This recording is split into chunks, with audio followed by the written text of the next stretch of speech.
I love you. I think I'm gonna. Okay. They finally got the stuff right working. They're showing a movie. I wish.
With solutions, and that's the next step.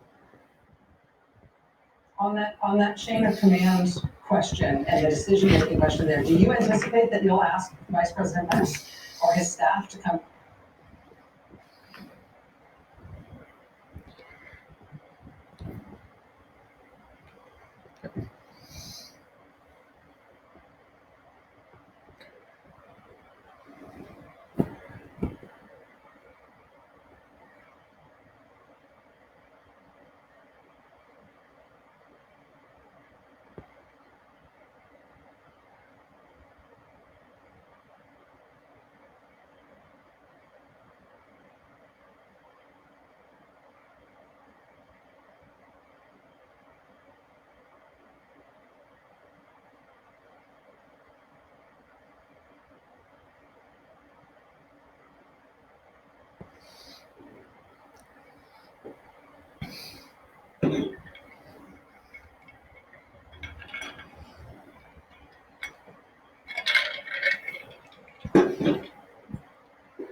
Distance learning first. So here is a comparative chart, and Ms. Simmons helped collect this from based on meetings with her SELPA group, which these are members of. So I may ask her to assist with your question.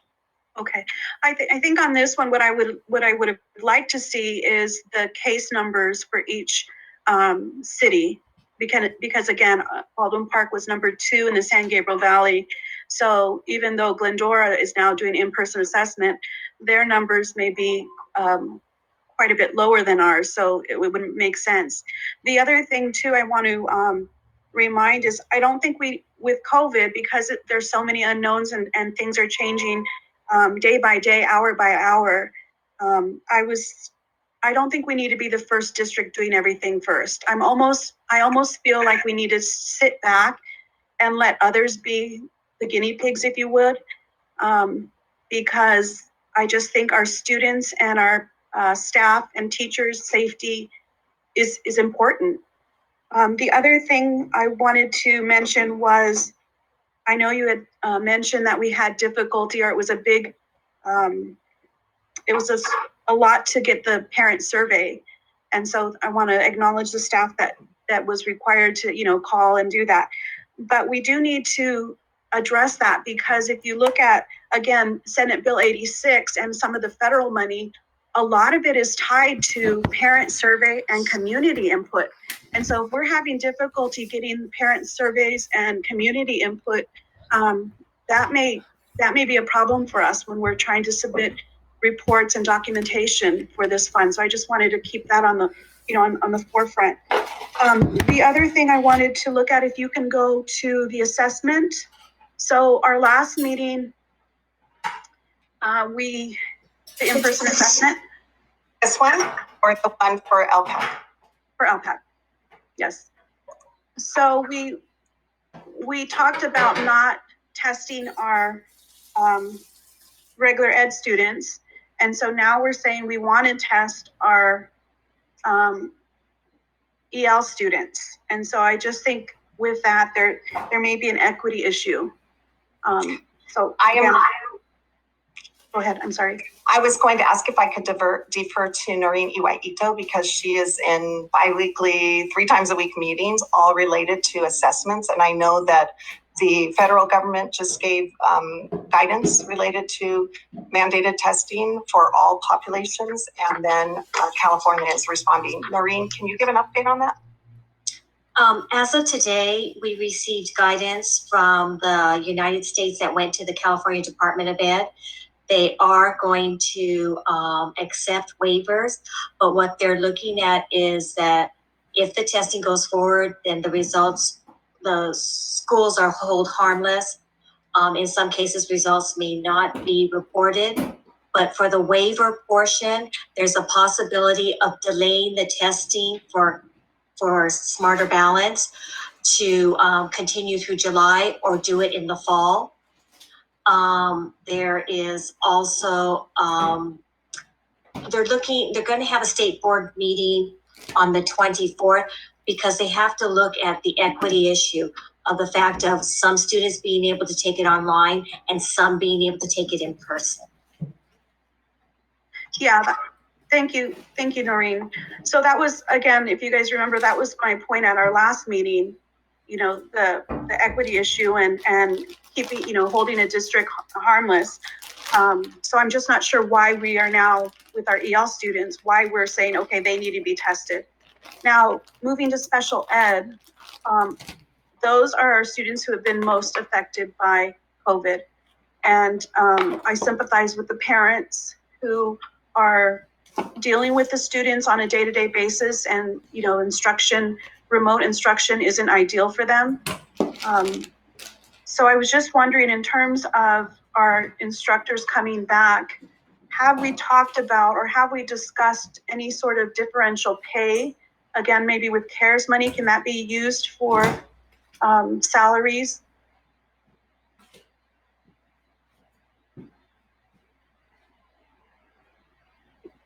Yes, it can be used for salaries. But just keep in mind, CARES money is one-time money. Yes, okay. But have we considered that? Have we talked to bargaining units regarding that? What I can share in terms of the discussions, when we were talking only about moderate to severe, that was a very small group of teachers returning, and we were sharing all kinds of possibilities, but that was put on hold during the search. And so then we shifted a lot of our dialogue around the hybrid, the return of elementary and or secondary, and kind of implied that we would hold off on mod severe until all other elementary came back, hold off on mod severe until all other secondaries came back. So from that lens, it would be a larger population than just moderate to severe returning at the same time, especially as we get closer and closer to the end of the year. Unlike in the past, the concept of having mod severe start before everybody else is sort of fading away because of the timelines that have occurred by getting closer and closer to the end of the year. And Randy, I don't know if you want to add any more. I just want to jump in just really briefly and just say that, and in addition to any calculation or formula that Ms. Khanna would need to do as far as estimating the cost for teachers returning, we've had our classified employees at school, almost virtually throughout all of this, providing services in many different ways. And so, I would want to make sure that as we're doing this, that we're taking all associations into account. Because I know the focus is teachers coming back, which is really important, but just the fact that our classified unit members have been there doing the work on a daily basis, I think is important as well. Thank you, Dr. Gray. Yeah, I think if we are, discussing differentials, I think it needs to be across the board because again, our cafeteria workers and other classified staff have been there day to day showing up on site. So again, they're just as important as anyone else on our team. Regarding the conditioning, my take is that our coaches and our students who play sports kind of are in a different mindset. Like Betsy said, they really want to come back. So I think it's important that, again, because it is voluntary, because it is outdoors, that they get that social interaction, because even if they're in person at school, they're going to be basically in a pod, correct? So they're going to be with the same 10 or 15 kids every day. So I'm not sure how much more social interaction that would be than being on, even on a Zoom meeting or class time with 30 students. I think that may be even less. And I am in favor of a plan and having some type of transition in place, because we are gonna be in person. We are gonna get back to normal. Again, my concern is just, we just have a few months left. My concern is why the rush, especially with the numbers the way they are in our city.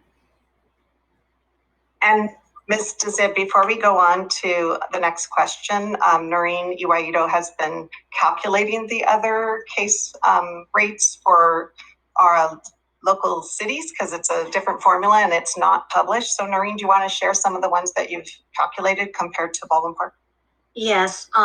So I was able to pull the data. Azusa is 21.0, El Monte 25.8, La Puente 24.9, and Glendora 15.07.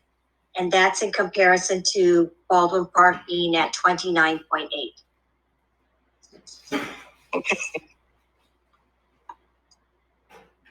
Any other questions, Ms. Miranda?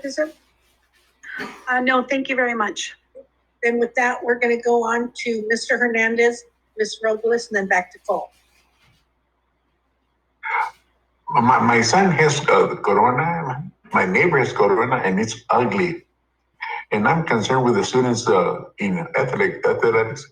They're going, I don't know if they're conditioned on their own or they're conditioned at the schools.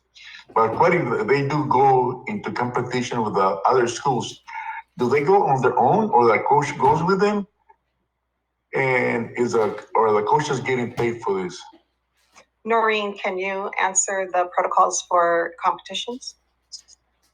The competition protocols just came out today. The coach would be going with them, and there's very specific guidelines that I'll be reviewing this evening of that precautions that we must take in order to be able to participate in competitions. The conditioning, we already have put out the specific guidelines with the social distancing, the masking, the wellness check upon arrival, and the parent meetings to provide the information. And in terms of pay, yes, the coaches get a stipend for the athletics. Randy, did you want to elaborate? Just that with our stipends, we started paying stipends out to coaches once they started conditioning. We're not paying stipends when they haven't started interaction with students, but those would pick up again depending on which sport started again. Dr. Gray, one quick question. So how would you determine, I know I had a question regarding the track coaches last meeting, and I think we had two varsity and 4 assistants. So how would you determine how many come back? Would it be based on the student number? And then, yeah, I guess how would we determine who would come back? Is it based on student number that would be willing to compete? Yeah, since we haven't dealt with this ever before, I'll make up an answer for you. Realistically, the number of coaches is based on full participation of all the student athletes. I would think that if we only had a few students or whatever number of student athletes coming back, that we'd want to look at the ratio. And then HR, we work closely with the athletic directors and administrators who are over athletics. And we just have a conversation about how many coaches are needed and look at seniority, more than likely, which coaches have been with the teams longest, and see if they need the full load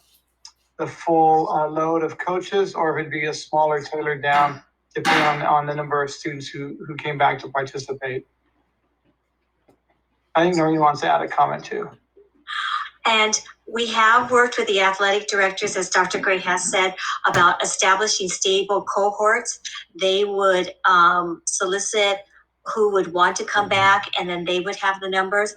They have a OneDrive link where they have to load the name of the students for me with that coach, so then I can monitor that they are in the stable cohorts. And size is 12, sorry. No, thank you, Noreen. Mr. Hernandez, did you have any other questions? Then. No, ma'am. Yes, I had one more. I just wanted to hear if Mr. Hernandez had any other. I didn't hear. No. Okay, Ms. Miranda DeZiv, and then we'll go back to Ms. Robles and Cole. Thank you. So if we, I guess just another thing we may need to start thinking about is if we are going to allow competition, we may need to start conversations with our Little League and our Little League leaders, because I'm sure, use of field is going to be a concern for them as well. So just something to think about. Ms. Robles, and then we'll go to Cole. Well, thank you, Ms. DeZiv. You took one of my questions. But now, Ms. Iguaito, you said that conditioning, the students would be wearing a mask as they're doing conditioning? There are, at sometimes they can be, and then if they cannot be, then they recommend going to the 8-foot social distancing and the direction they're facing, but they are always going to be outdoors. The gymnasiums and the locker rooms are closed down. And if they want to use any of the lightweight equipment and all, it will be brought outdoors. And we already have procedures for the cleaning in between the uses. And we have the PPE available, from masks, infrared thermometers, wipes, and all. Okay, and for competitions, is it just the participants, or they're gonna open it to, the audience coming in, or the parents? That I probably will be able to address with a little bit more knowledge after I finish my evening reading. And it does, we just got it off the internet. It does talk about what, all those areas, participants, the procedures, whether or not there can be an audience. In the beginning, when it was first talked about the conditioning, it was talked that there could not be. But I do want to review, because it seems to be changing like every other day. Okay. And so I could put it in an update for this week. So they would be monitored also to make sure there's no outbreaks of COVID within those cohorts. what I'll do is I'll take that question to put in the update as soon as I go through all the documents from the County Department of Health. Okay, thank you so much. You're welcome. Any other questions, Ms. Robles? No, thank you. Okay, Cole, we'll go on to you.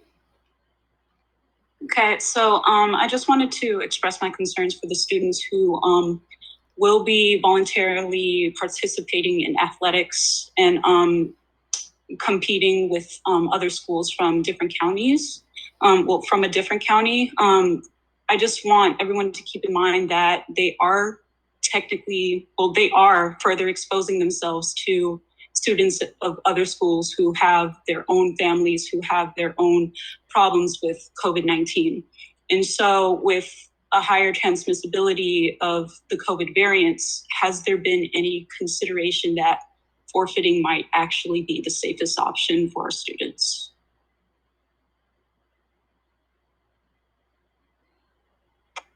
In terms of your final question, I think all of us are weighing everything constantly, all the pros and cons, and you are accurate that the newer variants have put another monkey wrench into the equation. That's why, quite frankly, we're discussing it and we are looking for a collaborative guidance on how to proceed.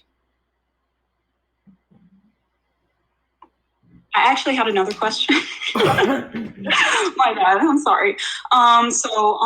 Since Baldwin Park also has one of the highest rates, do other schools still want to compete with our school and our students? And will there be contact tracing if an athlete from a competing school tests positive for COVID-19? And is there a protocol for the league to share information between districts and, within the counties, between the counties as well? They are still discussing in the leagues of who does want to compete, and they are receiving positive feedback of wanting to compete. They were looking for a venue for the cross country. We are trying to get a clarification from the LA County Department of Health, for example, on when they say the competition, it should be only 2 schools, but in a cross country match, it's generally more than 2. So we are getting a clarification on that, but they are getting positive feedback on wanting to have the competitions. The contact tracing, I would have to check on for another district, but for our district, it is very closely monitored.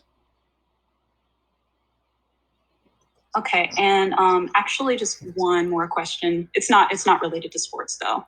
So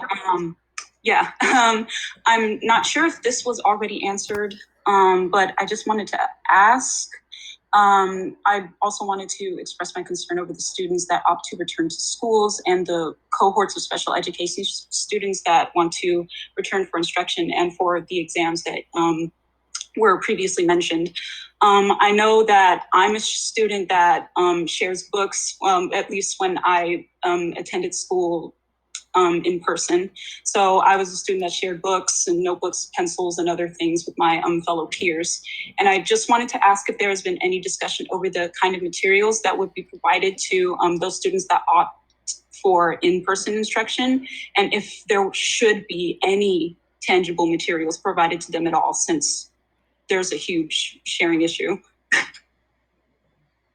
Thank you. I'm going to ask Christine Simmons to share some of what was done in preparation for the moderate to severe reopening. I went to every one of those classrooms myself and observed various models for that. Christine, do you want to tackle this question? Sure. Thank you, Christine. No worries. So in preparation to start the mod severe reopening, all of the teachers did prepare their classrooms as though they would have more students than even they were expecting to have back. Teachers did have plexiglass on every student's desk. They also were age appropriate in the way that they set up classrooms. So in the younger classrooms, they used a lot more furniture type of dividers to almost set up student classrooms within the classroom so that they each had their own space. That, for example, in the younger students' classrooms, there were some with bookshelves in their little area so that they could have their own manipulatives and things like that, and really keeping everything separate for the students. The classrooms used a lot of directional signals on the floor, duct tape on the floor to indicate where spaces were so that students knew where it was appropriate to be and where it wasn't. Even including the teacher's desk, there was duct tape around the teacher's desk so that students knew how close they could get to the teacher. Also PPE, additional PPE for any type of toileting that was happening. So the restrooms were well prepared for even including items that we don't typically use, such as gowns, medical grade gowns, various PPE. In addition, there was, when we talk about masks, we bought masks that were medical grade masks. We bought masks that were see-through masks so that if students' mouths needed to be seen or adults' mouths needed to be seen, those were available. So we really did take everything into consideration when preparing those classrooms. And to go back to the question that was asked regarding instructional aids, yes, plexiglass is provided also for instructional aids. And actually in my office now, I have overage of all of those supplies, including I have brand new medical grade trash bins for when we're doing toileting now. And so we really have looked at every single way to make it even safer when we're dealing with students with special needs. So in addition, I would just share that we will be giving students clear guidelines on what to bring to school with their device. But I wanted Christine to share that example because some teachers have got really creative and created almost little workstations for each student with their own pencil box and specific supplies. And then as with anything, if we issue certain things like a pen or a pencil, you often just let the person take it with them. I noticed that a lot during our distributions over the last 12 months. But otherwise, we would have a discard container during which they would get sanitized before the next use. Right. And even with devices, we actually, for the moderate severe population, because it is difficult to bring those devices back and forth to school, we even had 2 devices ready to be issued to each student, one for at home when they're at home and one for at school when they're at school. So we even did take those things into consideration in trying to meet their needs.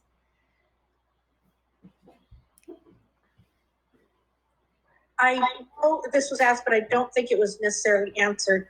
How are the students, if they were to do conditioning and go to competitions, how are they getting there?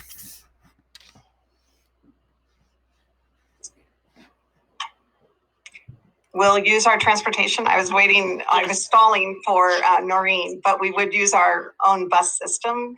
Go ahead, Noreen. We've already investigated that. It would use the buses, and then they had to determine how many students could be on the bus to accommodate the distancing, and then also have the windows down for the ventilation. And they're working with ARMIC on that. And my concern with that would be when you get on a bus, you touch the seats as you walk down the aisle. Are we making sure that, I mean, there's a lot of safety concerns with even transportation. Yes. Okay. With that, we're going to go ahead and, as everybody else asked my questions. Dr. Salazar, you want to go ahead with the dates? Yes. So when I show this last slide, I do want to emphasize that this is a proposal only to get the conversation started. And it shows the most conservative and careful approach that allows plenty of transition time. But I will share with you that hypothetically, if we were to follow the guidelines in terms of dates and submitting templates and waiting the 7 days for approval and all of that, we hypothetically could have a start date in 3 weeks. But practically speaking, that is not our first recommendation. And so I would like to share that with you. Excuse me. So it's all on one page. I'm going to let you have a moment to just see it all. We have the month of February and this current week. We have the month of March, which ends with February and then the 1st. And we have the month of April. So the suggestion, as was indicated with all the restart, is we restart all the things we have been doing prior to the surge. that we restart them as soon as possible. Athletics, we have many coaches and players and parents just waiting in the wings. We've gotten a lot of feedback and letters and comments that they're just waiting to get going. They know that the neighboring districts have. And so I share that only because if we gave the go, they would probably be ready to go tomorrow, but I'm not going to recommend tomorrow because everybody would be up till midnight trying to make arrangements. But I do think some sports would be ready on Thursday if we let them know first thing in the morning. In terms of activities, these are the drive-through distributions and things. The 26th isn't necessarily practical because they take time to plan, but again, the concept is as soon as possible. In terms of the LPAC and the special ed in-person assessments starting next Monday. Then we do have a large window of transition time before recommending the return of the TK6 self-contained stable hubs at those elementary schools for those who elected wanting in person for April 12th. As I alluded to, if we followed all the guidelines and turned in the paperwork and waited for the response, we could hypothetically start the students back on the 22nd of March. And then have 2 weeks before spring break, and then come back again on the 12th. But that's where we started thinking about all the other factors, such as the hope that the numbers will decrease even more in the next 6 weeks, if you count this week, and allowing time for people to get their vaccines. It won't open till March 1st, as many are aware. There's that time frame between the first dose and the second dose, and the scheduling challenges that some people are facing. And so this would mean students from the point of opening the vaccine option, we would have 4, 5, 6 weeks for people to access that before recommending that our pods for TK6 at our elementary schools start up. Of course, during all that time, we would be working on all the other protocols, procedures, communication, educating, having meetings, all of that that has been discussed previously. So this is one proposal. We can explore an earlier start. We could explore a delayed start, although I will state that when we get to April 12th, I believe there are only 8 weeks of school left from April 12th to the end of the school year. And then the last thing I just wanted to comment to is that it is possible that the case rate will go under 7 next week, and we could add the secondary schools to this plan. And so we would want to do that as opposed to, we won't start them till after elementary, so we have to pick a date in April. We would want to just incorporate them into this timeline. And I do want to clarify that our secondary model is not going to involve changing classes at all or going room to room or period to period. It would basically be a supervision model like what our Think Together hubs are already providing, but those would be overseen by a teacher instead of another staff member. And that would, again, get students on campus in a instructional setting. But in that case, I should clarify that if I'm the teacher, I'll get a group of 15 students, stable group, but those students could all be in the room at the same time online with various teachers from my high school, not the teacher sitting in front of them in that classroom. But it does get the students on campus engaged and having some social emotional interaction, but more than that, having the structure where they can't just like play games on the side during classes, which is what a lot of kids have admitted to doing. So this is the starting point of a proposed timeline. Okay, I'm going to ask first, does any board member have any questions? Raise your hand and then I'll call on you. No, okay. So is that, I guess my question is, I would like to know, what are the difference between the state assessments and the special ed and LPAC? Noreen, are you available to answer that question? The state assessments are the smarter balance. It's a summative generally done in the spring. The LPAC, I know Dr. Rios is also online, has initial and a summative, but the LPAC, they have been able to do it online. And the special ed assessments are connected. And I know Ms. Heinrichs, Ms. Simmons is online. is connected with the IEPs and having to meet timelines.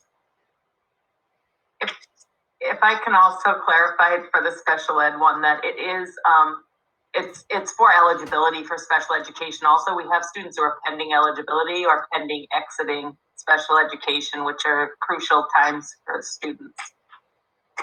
And then in addition, they're triennials. If I may add, with the LPAC summative, we use it to reclassify students to see if they're ready to be reclassified, meaning that they will no longer need ELD. At the secondary level, it's a big deal because if they don't need ELD, they can take an elective, and if we don't reclassify them, the state is saying that they need to reach a level 4 on the LPAC. So that's why I am advocating that we allow to test them remotely, mostly remotely. I don't anticipate a lot of kids that would have to come in person, but it is a way of reclassifying students and making sure that they're able to get an elective and no longer be English learners if they are eligible to be reclassified. So my question to the board is, are you, would you like to direct staff to start looking at doing the assessments, yes or no? And I'm gonna just go down the line as you're showing on my screen. We'll start with Ms. Lara. So, Ms. Lucero, thank you for asking that question because I had not thought about that if a lot of our kids can reclassify and they don't, not only do they miss out on electives, but they miss out on accessing A through G immediately. Correct. And that could really put them behind in terms of any post-secondary. And I hadn't thought of that. Or even with our special ed kids. So not just eligibility, but also just to even test out. Correct. So with that said, I'm gonna vote yes. And this is, we're not voting, it's just recommendation. So I wanna make sure that they know whether they have, the majority saying yes or no. So. Okay, so yes. Okay. Ms. Robles? I say yes, but if possible, if they can do it online, it would be better to just minimize the risk of exposure. Ms. Miranda, your thoughts? So funny we should be talking about this because I was just looking at our reclassification data. And so our data is not that great for our students who've been reclassified. So I'm not sure if testing them is actually going to be beneficial to them. And then, like I said, we talked at our last meeting, we're not going to test our regular ed students, but yet we're going to test our ELs and special ed.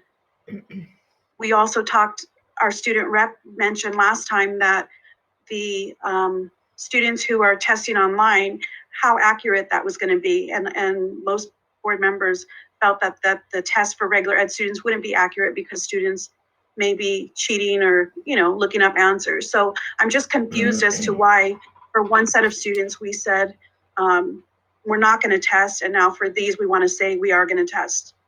Well, and I can tell you the assessments and different classifications, it's not equitable. We would love to believe it is. Our special ed kids, they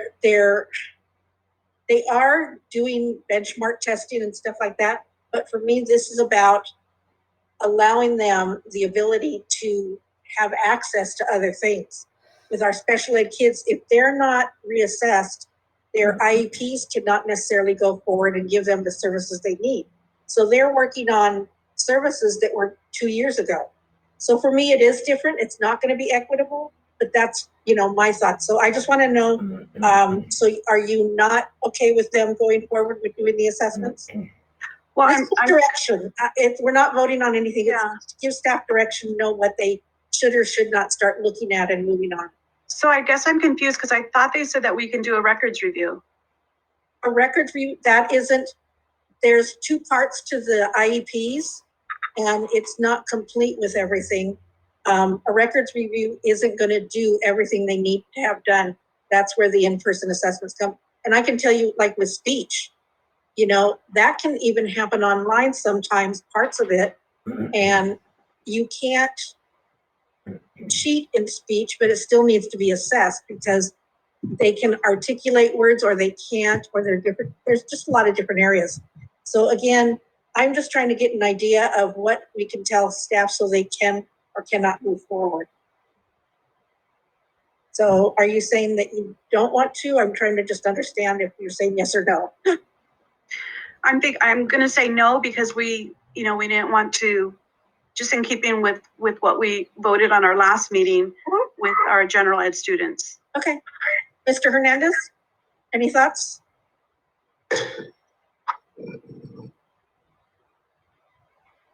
Did you hear me? Yes, now I can hear you. I voted yes. Okay. And again, it's not a vote, we're just recommendation. Ms. Robles?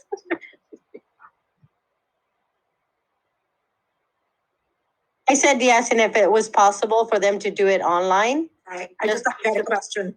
No. Okay. Okay. Then I'm going to go on to, and again, we're not voting. This is just so staff knows what direction to go in. As far as conditioning, thoughts on that, Ms. Robles? I know the kids want to come back. I get it. Even me being a coach and having all my kids in sports, I understand what it means to them, but I don't feel comfortable bringing them back and putting them at risk, or have it that a child gets infected or a staff member and passes away because, I brought them back too early because of the wants. We're almost done with the school year. Let's wait for the summer. Let the numbers go down in Baldwin Park. I honestly don't want it on my conscience that a child or a staff passes away because we let them come back. Okay. Mr. Hernandez? Yes. Okay. Ms. Lara, what are your thoughts on conditioning? I'm going to say yes, just because it is voluntary. Ms. Miranda Kazip? So I think, like Ms. Robles, I think, students are going to want to come back. But if I'm saying that I want teachers vaccinated before in-person instruction, then I'm going to also say that with the coaches. So I'm going to say no. Okay. And I think I got everybody. And I guess the drive-through for the social emotional support. I will start with Ms. Lara. I'm sorry, I thought that was for both. Both of those are voluntary, right? All of it's voluntary. All of it. Yeah. Yes. Okay. Ms. Miranda Kazip? So explain that to me again, that we would just be recognizing students in a drive-through type ceremony? Yeah. No contact with a staff member? Shouldn't be, no. I think with that, then I'm okay. Yes. Mr. Hernandez? Yes. And Ms. Robles? Yes. Dr. Mendoza, does that give you direction? Does on the testing and also the distribution. I think we've got a little bit of, right now, in terms of athletic conditioning, I've got Ms. Robles as a no, Mr. Hernandez as a yes, Ms. Lara as a yes, and Ms. Miranda Dzip as a no. So I haven't given you my ideas on any of it. But yes. Yeah.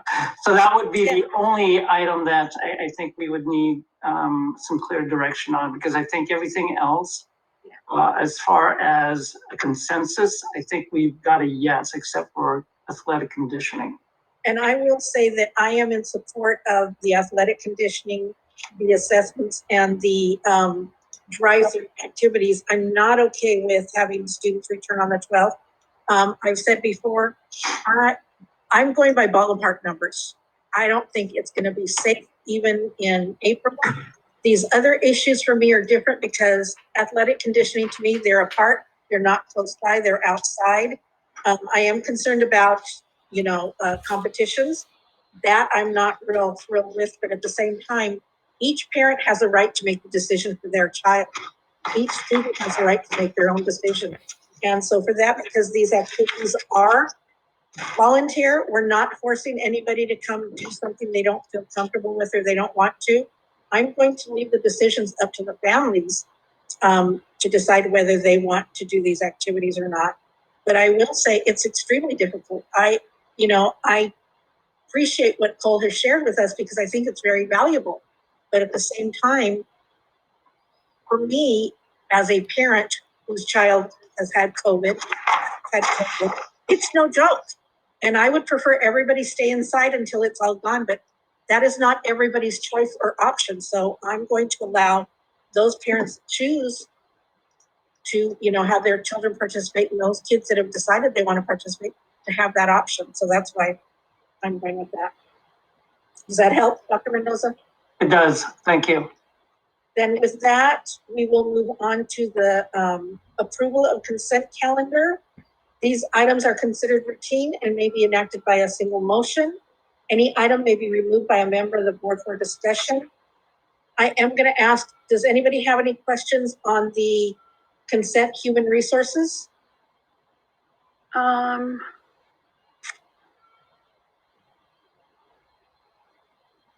Seeing none. What about consent calendar student achievement?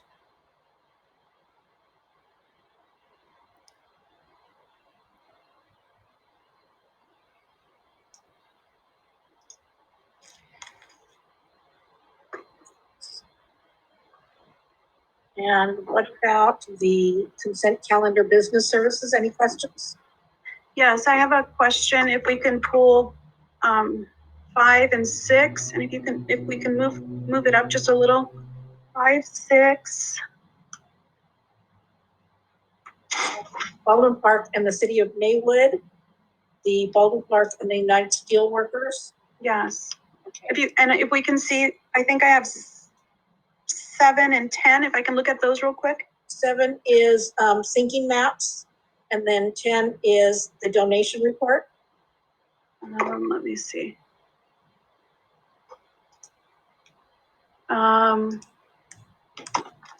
Yes, if we could pull those just for a quick discussion. Okay. May I have a motion, please? Motion. Moved by Ms. Robles. May I have a second? Second. Second, Ms. Lara. Okay. Brenda, does anybody have questions? Yeah, so for 5 and 6, I guess they go together. I just want to, again, with being fiscally responsible, I see that for ECE, we want to go into a 3-year lease with the city of Maywood, and then a 5-year lease for 2 locations also in Maywood. And so my question, just to be sure, is with our student enrollment numbers going down, are we going to need 3 facilities? And if so, are numbers going down in the Maywood area so that we may not need them? I just want to make sure if we're entering into a lease, a 3-year, 5-year lease, that we're going to have the numbers to support the need. Ms. DeZib, we may need to get the exact numbers from Ricardo and give you an update, but to my knowledge, numbers in ECE are not going down. Okay. And then number 7, President Lucero, can we move up? Ms. Miranda DeZib and Ms. Cano, could you kind of explain in terms of the possible opt-out lease, opt-out option?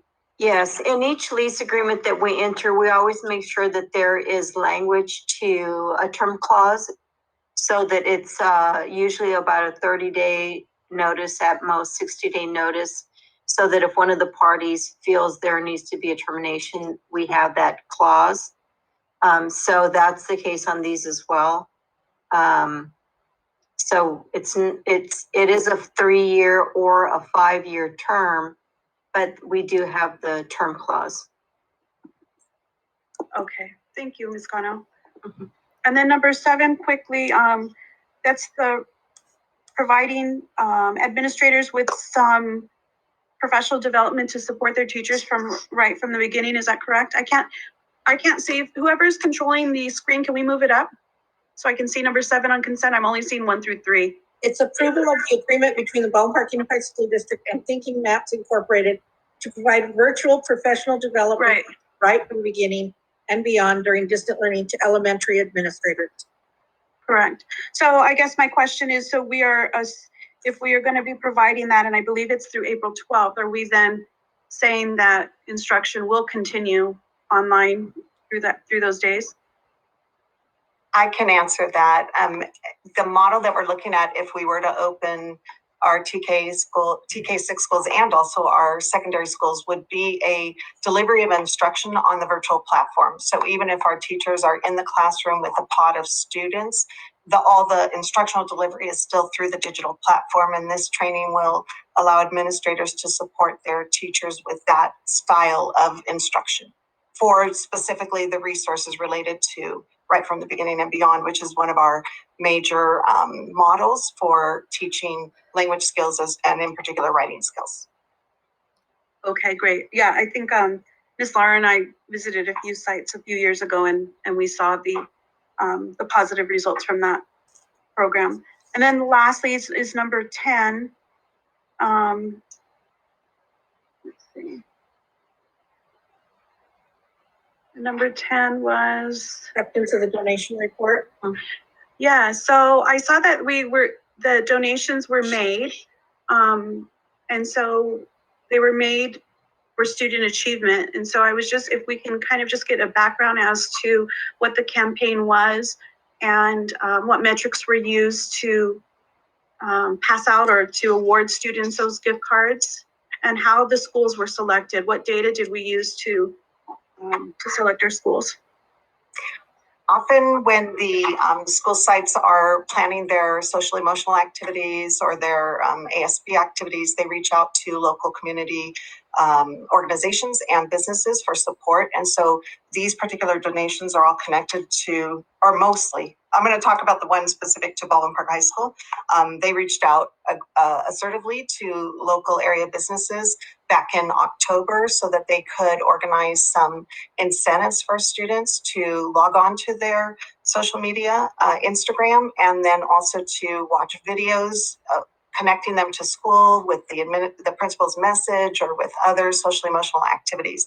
And so each time a student tapped into that social media, it was a raffle or an incentive ticket that went into a drawing. And those drawings were done and delivered during November and December. Some of them were individual gift cards. Some of them were part of a holiday gift basket. So all the companies, when they made those donations to Baldwin Park High School, knew that it was for that project, and that the motivation to our students and keeping them connected, especially during distance learning, has the residual effect of supporting the instructional program because it keeps kids connected. So I guess my concern with that would be one, the equity piece for students who may not have access to social media. So they were eliminated from participating in that.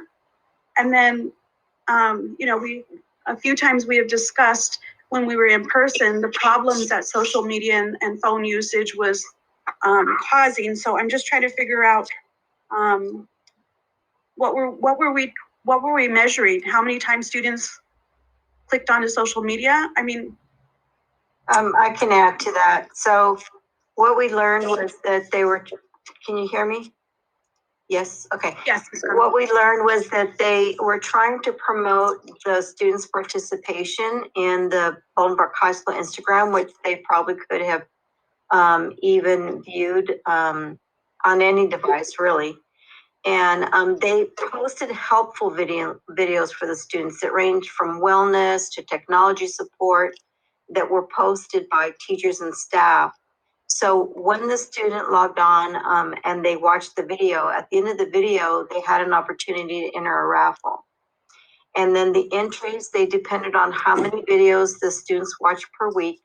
They limited to make sure that a student didn't have more than 5 entries per week, to make sure that you didn't have a student sit and watches a million videos just to be entered into the drawing all the time. And then each student was required to enter their name, their grade level, and their comments about the video after they watched it. And then at the end of the month, they sorted the names by grade level, and the principal did a live drawing.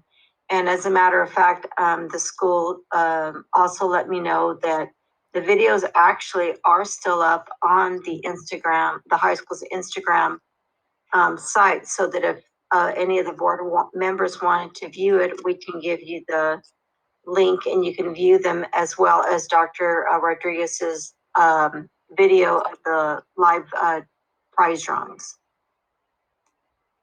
Okay, Ms. Connell, thank you. That actually does make sense and ties into it. I guess just still a little concerned about the access issue, but hopefully, they were able to log on maybe on the device they had from school. I don't know if there's the devices that they have from school blocks them from those social media. So maybe just something to think about in the future. Thank you. Okay, and with that, preferential student vote, Yes. all in favor? Aye. Aye. Opposed? No, motion passes 5-0. That we are on the action calendar. Item 1, approval of the agreement between the Baldwin Park Unified School District and the State of California Department of General Services, Office of Administrative Hearings to conduct administrative hearings, settlement conferences, mediations, and other alternate dispute proceedings. May I have a motion, please? Motion. Moved by Ms. Robles. May I have a second? Second. Second. Mr. Andrew. Any discussion on this item? Seeing none, preferential student vote. Yes. Roll call vote, please, Dr. Mendoza. Mr. Hernandez. Yes. Ms. Lara. Ms. Lara. Yes. Ms. Lucero. Yes. Ms. Miranda DeZib. Yes. And Ms. Robles. Yes. Motion passes 5-0. Moving on to item 2, ratification of establishment of the job description of Associate Superintendent of Business and Operations. May I have a motion? Motion. Moved by Ms. Robles. May I have a second? Second. Second by Mr. Hernandez. Any discussion on this item? Seeing none, preferential student vote. I'm sorry, did you say yes? I didn't hear. Oh, yes, I said yes. Thank you. Roll call vote, please, Dr. Mendoza. Mr. Hernandez. Yes.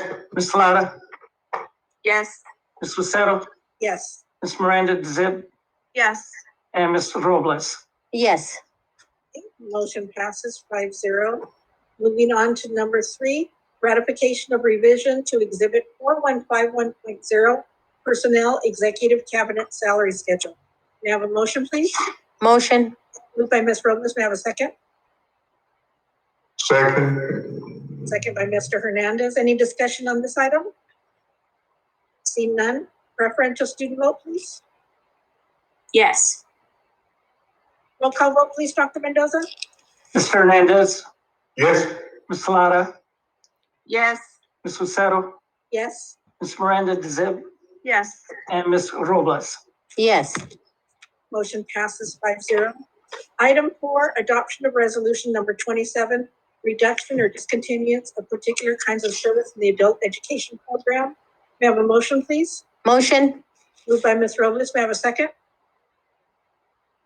Second. Second by Ms. Miranda DeZib. Any discussion needed on this item? Yes.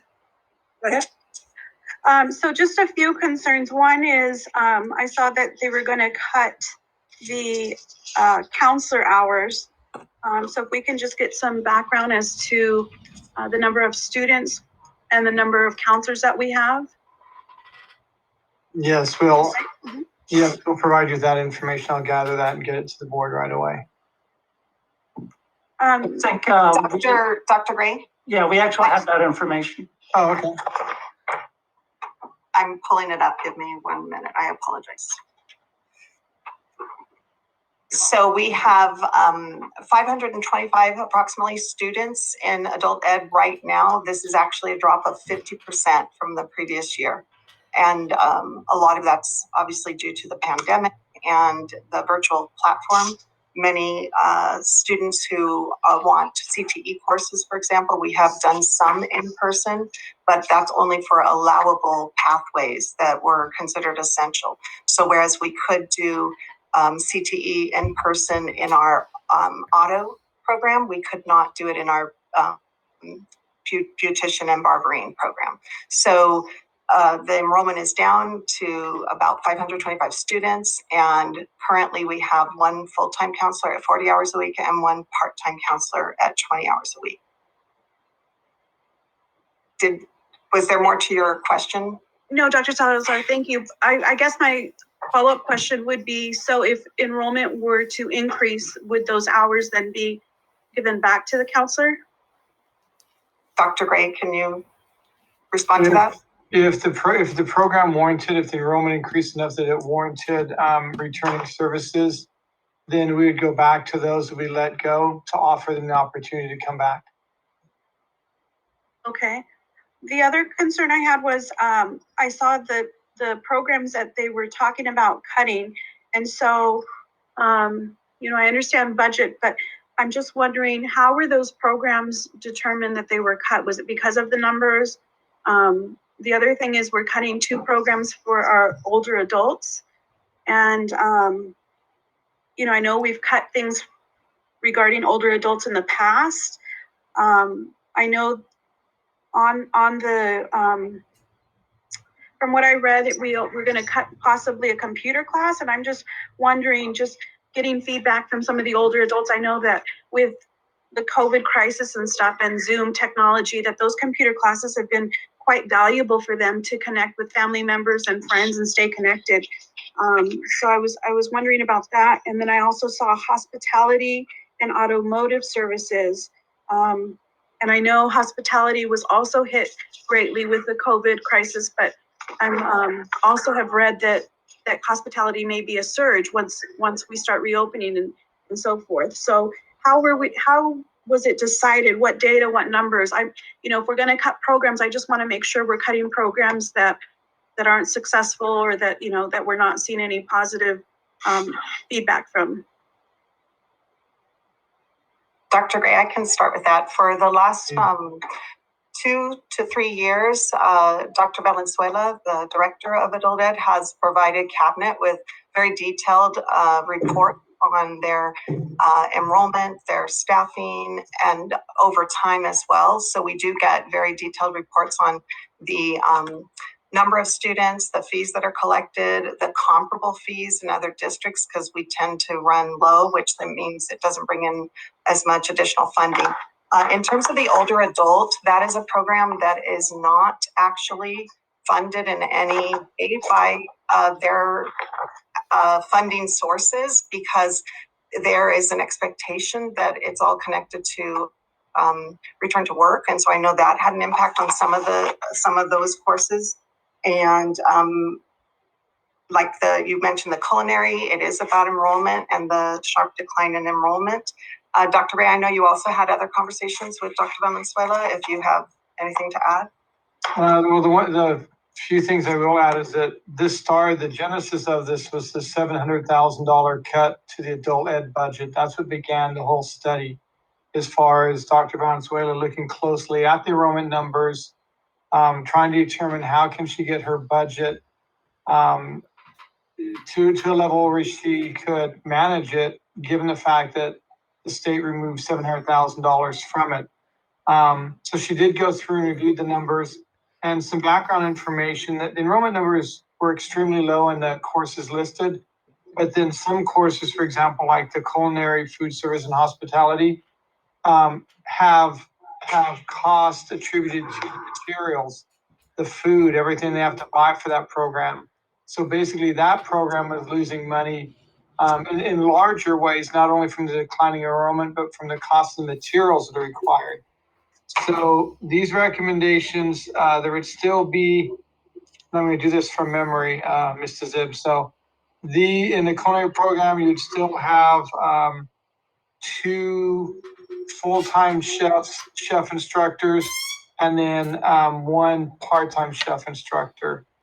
Last year at this time, we actually did not renew a temporary chef instructor, and we reduced the lowest seniority chef instructor because of the cuts and the reduced enrollment. Mm-hmm. This is just taking it a little bit further. Mm-hmm. Okay, so it's just reducing, it's not an actual cut of the program, correct? Of those it's not eliminating the culinary arts program. No, it's reducing it based on the extremely low enrollment and the costs involved, but we would still have a culinary arts program, yes. And then the adult, the two for the adult ed, which was the return to work. I'm just wondering with AB 86 or what was previously known as AEBG funds, have we checked to see if those classes are provided at another adult ed nearby? So you know, our community members, if they're very interested in taking that course, they have another option. I don't have that information. I have to follow up on that with Dr. Valenzuela. We do know that other cities often offer these types of programs and other districts. And when we did the comparative of their enrollment, like sign-up fees, the other locations often have higher cost for entry. So we did do some of that comparison. And actually, I just pulled up, while you were talking, the email from Dr. Valenzuela with current enrollment numbers. So looking at, for this school year, 2021, quarter 3, for the automotive program, there were 2 students enrolled. For administrative assistant, 0 students. Jewelry, it looks like there were 8 students in one class and 7 students in another class. Clothing, advanced clothing construction, there were 3 students. Beginning clothing construction, 0. Intermediate clothing instruction, 0. And then a multi-level clothing construction, 5 students. And in the last 3 classes I mentioned, the previous quarter 2, there were 0 students. So Dr. Valenzuela, before she put together this plan for how to reduce her budget, looked at all those enrollment numbers. And of course, there are, and I don't have these details, but there are some programs where there's a fee involved. And so looking at how those offset the cost of the program, that was taken into consideration also. Okay. So the one thing I can say, even I don't know all the specifics, is that Dr. Valenzuela didn't just arbitrarily make decisions. It was based on enrollment numbers and the cost to maintain the programs. Sure. Okay. Thanks. I think just having that data and those numbers make me feel better when voting for it. So thank you for that information. No problem. And I can provide all this in detail for you as well. Okay. Preferential student vote? Yes. Roll call vote, please, Dr. Mendoza? Ms. Hernandez. Yes. Slara. Yes. Ms. Lucero. Ms. Lucero. Yes, sorry. Ms. Miranda Zeb. Yes. And Ms. Robles. Yes. Motion passes 5-0. Moving on to item 5, adoption of resolution number 28, authorization to decrease the number of certificated employees due to a reduction in particular kinds of services. May I have a motion, please? Motion. Moved by Ms. Robles. May I have a second? Second. Second by Mr. Hernandez. Any discussion on this item? Yes. Go ahead. Okay. I'm sorry. Let me pull up my notes on this one. So this is the reducing of the administrators and teachers. Yes. Hang on, I'm sorry. So I'm a little bit, let's see. Regarding the reduction of teachers and staff members, do we have I guess to calm people's nerves and to be transparent, are we talking a particular site? Is it all the junior highs? Can we get a little bit of info on that? So this particular resolution involves elimination of the 6 elementary assistant principals. So that would be from all elementary sites. That doesn't impact the middle schools, junior highs, or high schools. And then on that chart, you'll see the elementary school multiple subject TK6, the 38 there. That involves all elementary schools. It would involve based on the seniority list across the board. And that's based on our projected enrollment numbers with our current staffing. And then the special ed program administrator, one administrator would be the least senior special ed program administrator. And everything's, as far as elementary school teachers and special ed program administrator, everything is based on seniority according to the collective bargaining agreements. Okay, and then at our last meeting, we discussed, we had that list of budget items that we would be looking at. Yes. So I think to add to that, Dr. Gray. Yes. So this would involve the reconfiguration of the elementary schools. So all the elementary schools would be K5 or TK5. No, K5, because we don't have TK at every site. All 6th grades would move up into middle school level. 2 junior high schools would add 6th grades. So therefore we would have 13 K5 schools and 4, 6, 8 middle schools. Okay, so my understanding is that if we were to cut these teachers, we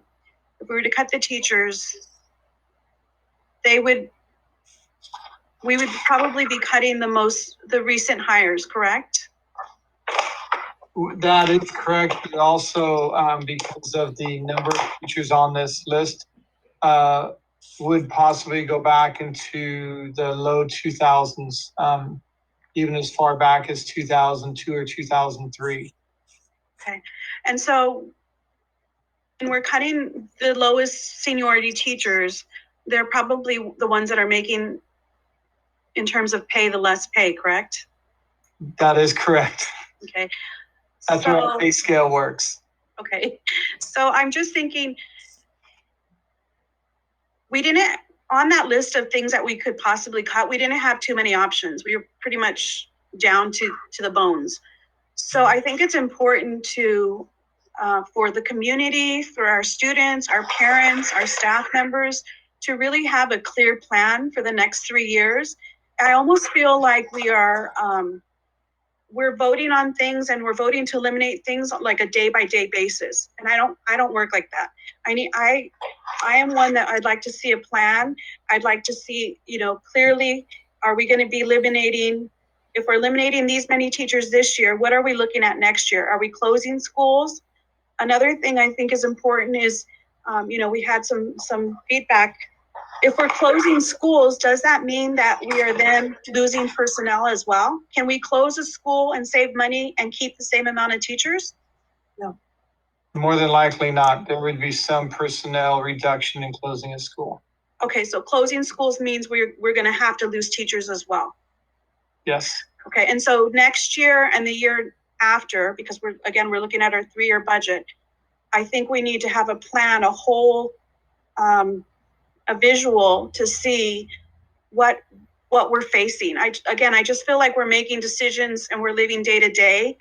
And I think we need to, I'm a long-term planner and I need to see it visually. I think it's fair for parents to know if we're going to be closing schools, that's going to have a direct impact on them and their children. It's going to have a direct impact on our teachers and our staff. So I'd like to see, obviously for future meetings, some type of plan, what we plan in the next 2 years. Is that something that would be doable? We can definitely do that, Ms. DeZib. And part of what we try to do is to provide a plan, a 3-year plan in regards to our budget. And definitely that's something that we were going to have to consider, knowing that our enrollment numbers are really going down. We've got to make some decisions this year, and then for the following year, we're going to have to make additional decisions knowing that enrollment numbers keep on going down. We're probably going to have some school sites at around 200 students. And so it's going to be untenable in terms of really keeping some of those school sites open. And we're going to have to take a look at consolidating schools so that we have at least 400 students per school site. When you take a look at those particular school sites for next year, we're going to be running at about maybe 20 to 30% of capacity, which is when you take a look at efficiency and the services that are provided and the support that we can provide, it's not very good. So I would rather have a school of 400 to 600 students with support, including like an assistant principal. But it's hard to provide assistant principals with school sites of 200. And so what you end up doing is you start to water down programs and support systems when your school sites are really low in terms of enrollment. So yes, that will definitely be something that we will have to take a look at for the following year. Any other questions? Seeing none. Yeah, real quick, I just want to put this on record. I also know that, you know, obviously cutting teachers is a direct impact, a negative direct impact on our students. And I have a problem also eliminating some of our recent hires because, you know, I know when I was a teacher, you know, first coming out of college, you have a lot of enthusiasm and, you know, and get up and go. And, you know, they're making the least amount of money and then they're going to be the first ones cut. And so I understand that we have to base it on seniority. I just wish we could somehow look at the effectiveness of a teacher, make decisions on that. And so unfortunately, I'm sad that we can't. And I also am wondering if we have to eliminate the teachers. Well, I guess I'll stop with that. Thank you. Any other questions or discussion? Seeing none, preferential student vote? Yes. Okay, roll call vote, please, Dr. Mendoza? Mr. Hernandez? Yes. Ms. Lara? Yes. Ms. Lucero?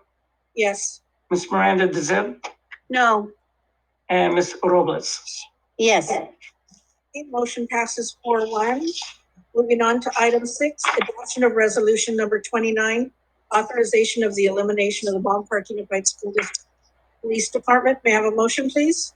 Motion. Moved by Ms. Robles. May I have a second? Second. Second by Mr. Hernandez. Any discussion needed on this item? Seeing none? Yes. Oh, go ahead. I'm sorry.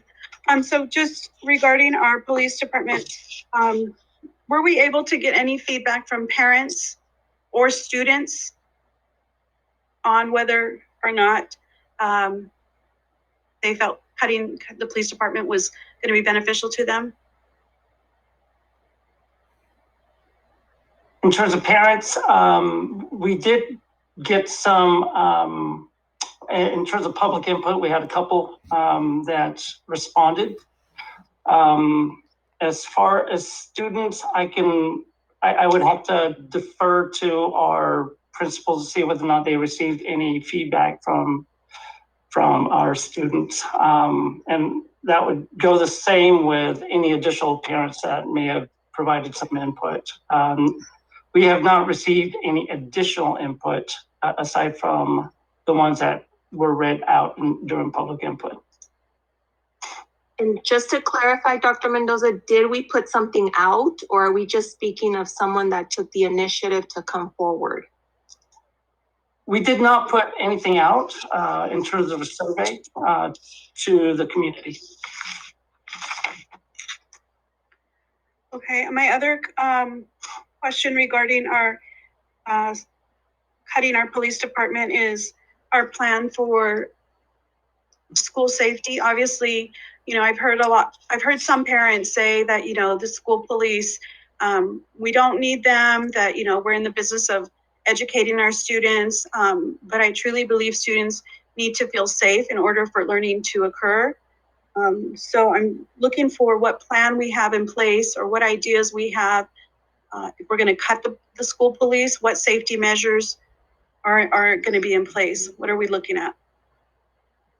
This would, if the board were to decide to say yes to this, then that would start the process by which we would determine that, and taking a look at our comprehensive school safety plan. A lot of discussions still need to happen in regards to that. If the board were to not approve the resolution, then what would happen is we would continue to work with our school district police. And then at that point in time, we could talk about how to further save funds and dollars, so it's not costing the amount that's indicated on here in terms of the fiscal impact.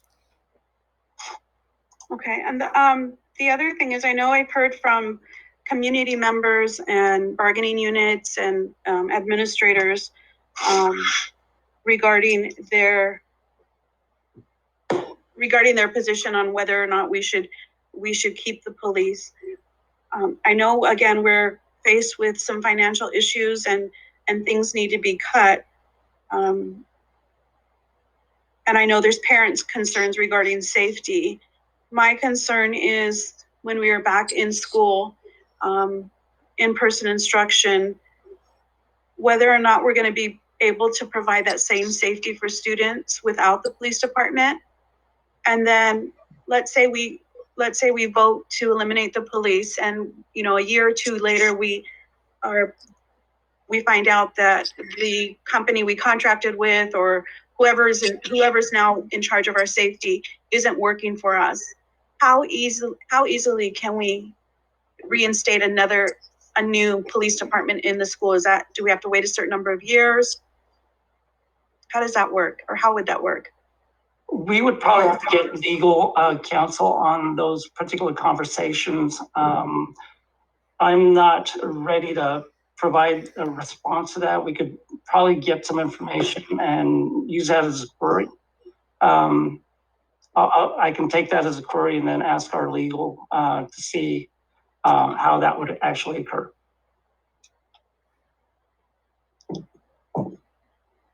Any other comments or questions?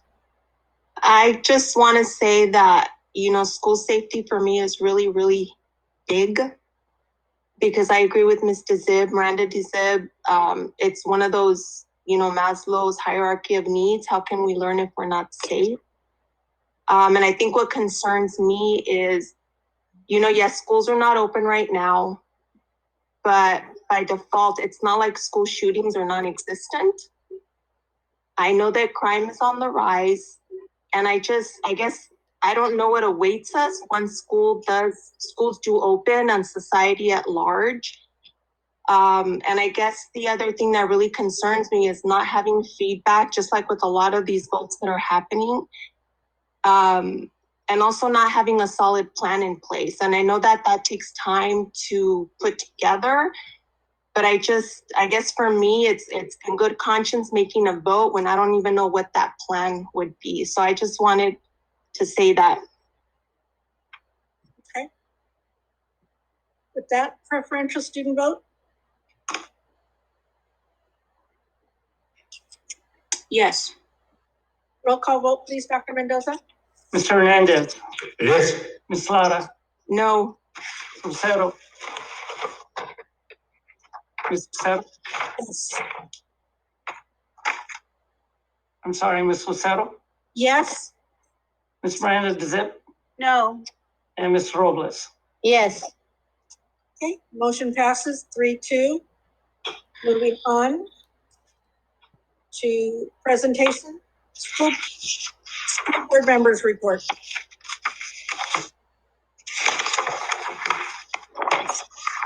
Good evening, everyone, members of the board, cabinet, and audience. My name is Cole Jackson, student board member from Baldwin Park High School, and I will be sharing a combined report for all three of our district high schools this evening. So starting with Baldwin Park High School and academic news, counselors have been encouraging and assisting seniors with submitting local scholarship applications and financial aid. On Wednesday, February 17th, counselors held a virtual drop-in from 1 to 2 p.m. During the virtual drop-in, counselors answered questions parents had about accessing the Illuminate parent portal and walked them through the process of how to access the registration forms. Counselors continue to promote last-minute community college application workshops for students, such as the recent application meeting for Rio Hondo on February 11th. And counselors announced an opportunity for homework assistance available through the Harvard Mudd College Homework Hotline, excuse me, and Mount Sachs Math and Science Tutoring. Moving on to extracurricular news, the Leo Club recently promoted a special conference hosted by Cyan, celebrating youth advocacy on tobacco control to help students demonstrate their commitment